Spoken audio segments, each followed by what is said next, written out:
thank you very much. Wow. This is a nice building, I have to tell you. So this is a special occasion for a lot of reasons, but number one is it's our first occasion in this building using it for peace. And it's all about peace, and it's a great honor. And Marco, you've done a fantastic job in getting it ready, but it's a spectacular building, and we all appreciate it. And very importantly, we're settling a war that's been going on for decades with millions and millions of people killed. And these two gentlemen spent a lot of time backstage talking to each other, and over at the Oval Office. We were at the Oval Office together. It was beautiful.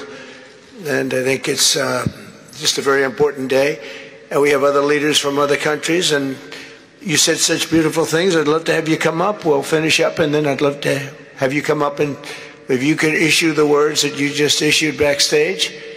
It usually doesn't work, you know. It usually never happens. They said, oh, they said it much better before, but you will probably do better up here. But I'd love to have you say how you felt, because it is an amazing day. Great day for Africa, great day for the world, and for these two countries, and they have so much to be proud of. And I want to thank the leaders. I want to thank you very much. It means maybe more because we are here together for the first time ever in this building. Brand new, beautiful building. I don't want to tell you how much it costs, because I hear it's a lot. Okay? They don't build inexpensively here. But I just want to thank you very much. So please sit down, everybody. I want to thank everybody for being here. It's a momentous occasion. It's truly incredible setting. It's very few places I've seen like this. In this holy season, we prepare to celebrate the birth of the Prince of Peace. We have come to the U.S. Institute of Peace to sign a historic agreement that will end one of the longest-running conflicts anywhere in the world, with far more than 10 million people killed. Today, we commit to stopping decades of violence and bloodshed and to begin a new era of harmony and cooperation between the Democratic Republic of the Congo and Rwanda. I want to thank the two courageous leaders. They are courageous leaders. They really are courageous leaders, great people. President Tshisekedi of the Democratic Republic of the Congo and President Kagame of Rwanda. They are amazing people, and they had stories to tell me that were incredible. Really fascinating in so many different ways. Sad and beautiful, both sad and beautiful, and today makes them beautiful. I've just held really fantastic meetings with both men and representatives of other countries where we discussed the importance of upholding this new agreement. Very detailed, powerful agreement. I also want to thank several foreign guests and dignitaries in attendance to celebrate this magnificent event, including the President of Angola. Please, would you stand? And so great to see you. Thank you. The President of Burundi. Thank you very much. Great to see you again. The President of Kenya. We have the Olympics here. You know, they do very well in the Olympics, those runners. I don't know what the heck you do with those runners, but they are very good. I've been watching them for a long time. So we have the Olympics coming to the United States. You know that. Thank you very much. And you'll come as our guest. Thank you. And the President of the Council of Ministers of Togo. Thank you. Thank you very much. The Vice President of Uganda. Thank you. It's such a beautiful color. Like all these guys are wearing these dark suits. You just stand out for a lot of reasons. You're beautiful. The Foreign Ministers of Qatar. Thank you. Thank you very much. Say hello to my friend, a great man. And the United Arab Emirates. Thank you. Thank you. My regards, right? And the chairman of the African Union Commission. who's done a fantastic job, and thank you for all your help. We appreciate all your help. A special group of people. A very special thanks as well to Secretary of State Marco Rubio. Marco, please stand. Thank you.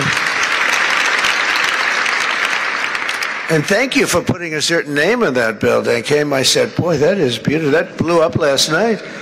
They said, that's a great honor. It really is. On this building, it's a great honor. Thank you very much. I assume you had a lot to do with that. Just a little bit. Yeah. Thank you. Appreciate it. And Senior Advisor for Africa, Masad Boulos, who's been fantastic. Thank you, Masad. All of these people, every one of them were indispensable in forging this agreement. Let me also recognize Senators Mike Rounds and Lindsey Graham. Lindsey, thank you. Mike, wherever you may be. Thank you. Thank you, Mike. Representatives Ronnie Jackson. Where's Ronnie? Ronnie is that great guy. He won his race in Texas by 48 points, right, Ronnie? So I don't have to ask if he's in any, I don't even have to endorse him anymore. It doesn't matter. Save the paper, right? Great job. Chris Smith. Chris? Thank you, Chris. Great. Good job. Trent Kelly. Trent? Thank you very much. Thank you. And the acting president of the Institute for Peace, Darren Beatty. Thank you, Darren, very much. Thank you very much, Darren. For more than 30 years, one of the worst conflicts on earth has been raging in eastern Congo.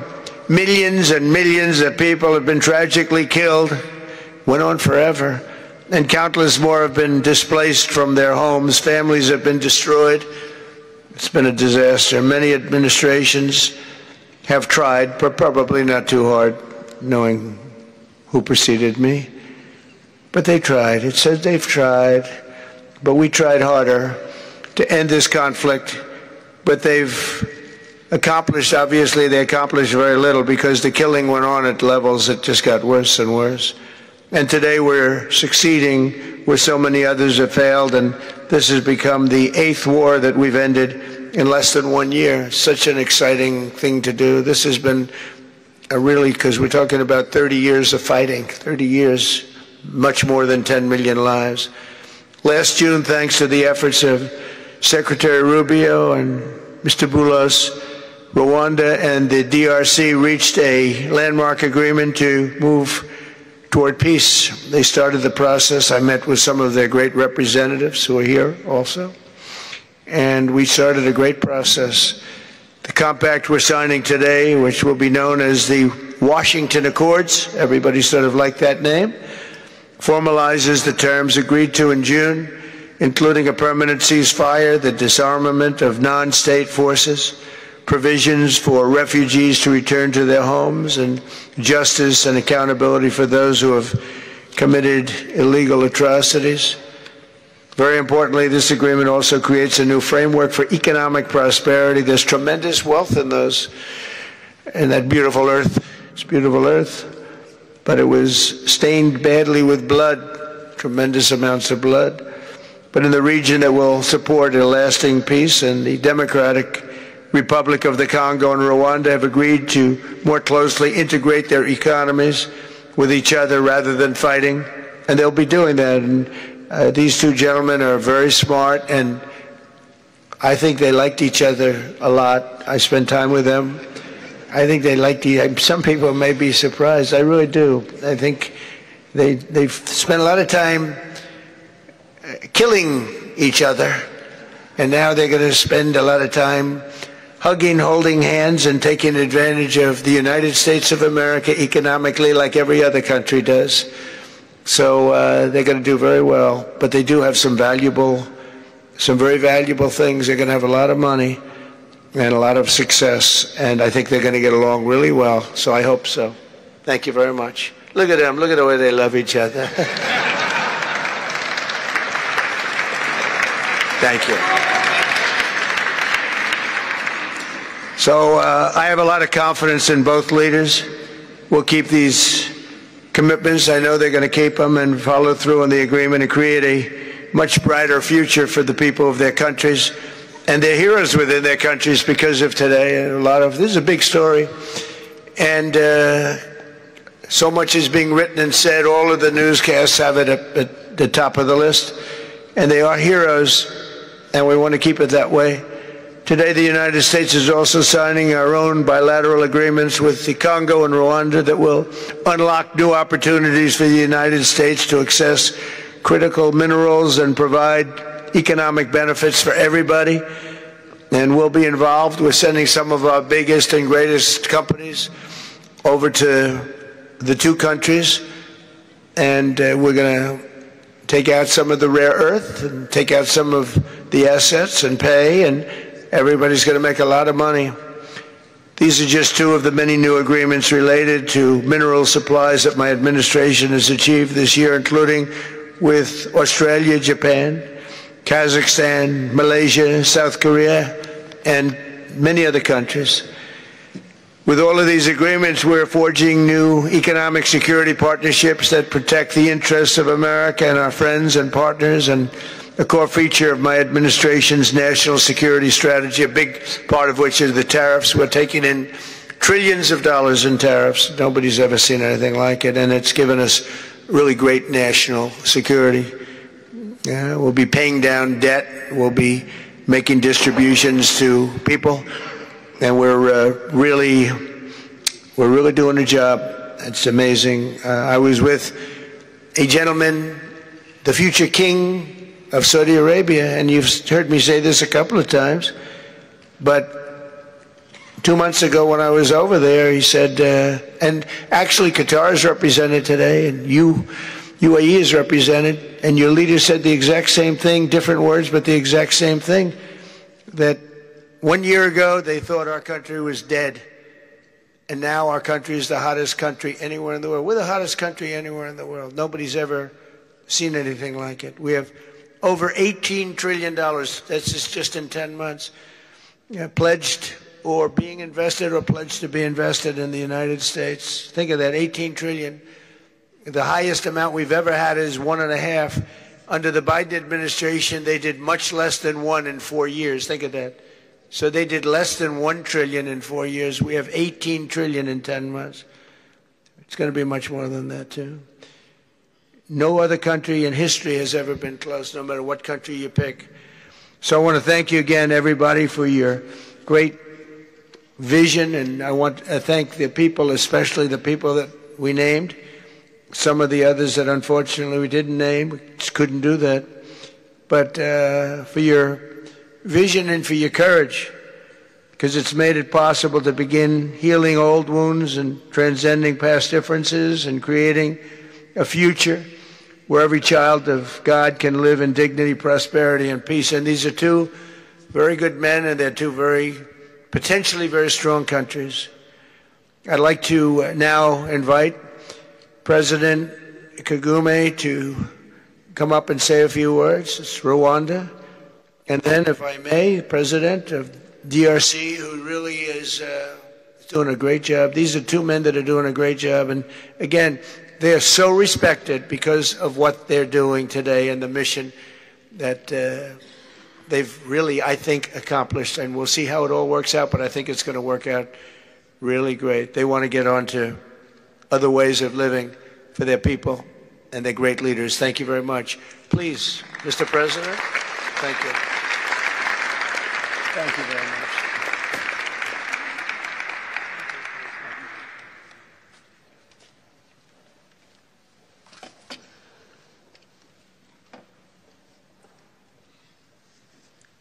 Excellency Donald Trump, President of the United States of America, Excellencies, heads of state and government and former heads of state, distinguished ladies and gentlemen, I want to begin with some words of thanks. First, to my fellow heads of state and government from Africa, your presence here confirms that these efforts enjoy the broad support necessary to succeed. I also thank Minister of State Kulaifi, representing His Highness Sheikh Tamim bin Hamad of Qatar. The role of Qatar has been absolutely central in getting us to this point. But of course, the biggest vote of thanks goes to President Donald Trump. No one was asking President Trump to take up this task. Our region is far from the headlines. But when the President saw the opportunity to contribute to peace, he immediately took it. This conflict has lasted for 30 years. We have seen countless mediations and efforts, but none has succeeded in resolving the underlying issues. President Trump introduced a new and effective dynamism that created the space for breakthroughs. His approach is even-handed, never taking sides. He orients us toward the future, not the past, emphasizing that the dividend of peace is prosperity and investment, including from the United States. More importantly, President Trump's approach is pragmatic. The process has not become an end in itself. All of these elements filter down to his dedicated team, and here I want to single out Secretary Rubio and Masad Boulos for special appreciation. We would not be here today without their efforts. And as a result, we have the clearest and most viable path forward that we have ever had. These accords provide everything needed to end this conflict once and for all. If this agreement falters and things do not work out as they are supposed to, the responsibility will not lie with President Trump, but with ourselves. It's up to us in Africa, working with our partners to consolidate and expand this peace. There will be ups and downs on the road ahead. There is no doubt about it. Rwanda, I know, will not be found wanting. I can assure you of that. Our only objective is and has always been for our country to be safe and secure after having endured so much tragedy. We now only want to look forward in confident expectation of a prosperous and stable future. Mr. President, Excellencies, I thank you for your kind attention.